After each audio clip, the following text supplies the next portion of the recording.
Les fables de Jean de La Fontaine. Testament expliqué par Ésope. Si ce qu'on dit d'Ésope est vrai, c'était l'oracle de la Grèce.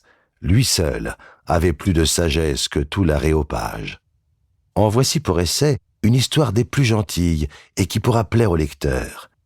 Un certain homme avait 3 filles, toutes 3 de contraire humeur. Une buveuse, une coquette, la 3e, avare parfaite.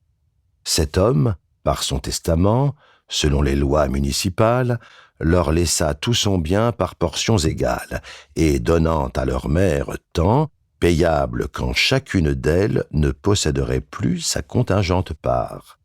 Le père mort, les 3 femelles courent au testament, sans attendre plus tard. On le lit, on tâche d'entendre la volonté du testateur.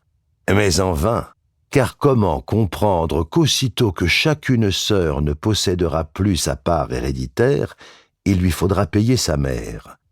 Ce n'est pas un fort bon moyen pour payer que d'être sans bien. Que voulait donc dire le père ?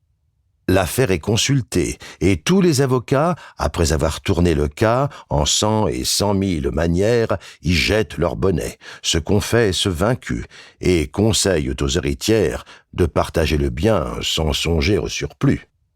Quant à la somme de la veuve, voici, leur dirent-ils, ce que le conseil trouve. Il faut que chaque sœur se charge par traité du tiers, payable à volonté, si mieux n'aime la mère en créer une rente, dès le décès du mort courante. La chose ainsi réglée, on composa 3 lots. En l'un, les maisons de bouteilles, les buffets dressés sous la treille, la vaisselle d'argent, les cuvettes, les brocs, les magasins de malvoisie, les esclaves de bouche, et, pour dire en 2 mots, l'attirail de la goinfrerie. Dans un autre, celui de la coquetterie, la maison de la ville et les meubles exquis, les eunuques et les coiffeuses et les brodeuses, les joyaux, les robes de prix. Dans le 3e lot, les fermes, le ménage, les troupeaux et le pâturage, valets et bêtes de labeur. Ces lots faits, on jugea que le sort pourrait faire que peut-être pas une sœur n'aurait ce qui lui pourrait plaire. Ainsi, chacune prit son inclination, le tout à l'estimation. Ce fut dans la ville d'Athènes que cette rencontre arriva. Petits et grands, tout approuva le partage et le choix.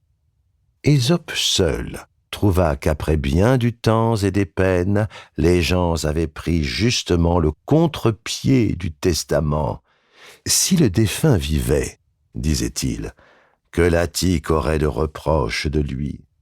Comment ? Ce peuple, qui se pique d'être le plus subtil des peuples d'aujourd'hui, a si mal entendu la volonté suprême d'un testateur. Ayant ainsi parlé, il fait le partage lui-même et donne à chaque sœur un lot contre son gré. Rien qui pût être convenable, partant, rien aux sœurs d'agréable.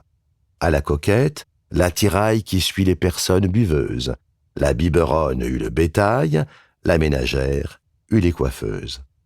Tel fut l'avis du Phrygien, alléguant qu'il n'était moyen plus sûr pour obliger les filles à se défaire de leurs biens, qu'elles se marieraient dans les bonnes familles, quand on leur verrait de l'argent, paieraient leur mère tout content, ne posséderaient plus les effets de leur père, ce que disait le testament. Le peuple s'étonna comme il se pouvait faire qu'un homme seul eut plus de sens qu'une multitude de gens.